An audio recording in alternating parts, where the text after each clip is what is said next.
রানী সত্যভামা একদিন গর্ব করে কৃষ্ণকে বললেন, প্রভু, পৃথিবীতে আপনাকে যতটা ভালোবাসে আমার ভালোবাসা তার চেয়েও বেশি। কৃষ্ণ হেসে কিছু বললেন না, শুধু পরদিন বিশাল ৫৬ ভোগ সাজিয়ে সত্যভামাকে খেতে দিলেন। সুগন্ধে ভরা রাজপ্রাসাদ, সোনার থালা, অসংখ্য সুস্বাদু পদ, সবকিছুই ছিল।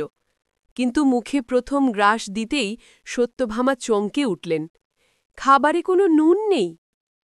কৃষ্ণ মৃদু হেসে বললেন, সত্যভামা, এই ভোজে সবই আছে, শুধু একটুকু নুন নেই বলে কি সব স্বাদ হারিয়ে গেল? ঠিক তেমনি, যে সম্পর্ক নীরবে নিশ্চুপে প্রয়োজনের সময় পাশে থাকে, তার মূল্য আমরা অনেক সময় বুঝতেই পারি না। সত্যভামার চোখ ভিজে উঠল। তিনি উপলব্ধি করলেন, ভালোবাসা বড় বড় কথায় নয়, বরং নুনের মতো নিঃশব্দ উপস্থিতিতে সম্পূর্ণ হয়।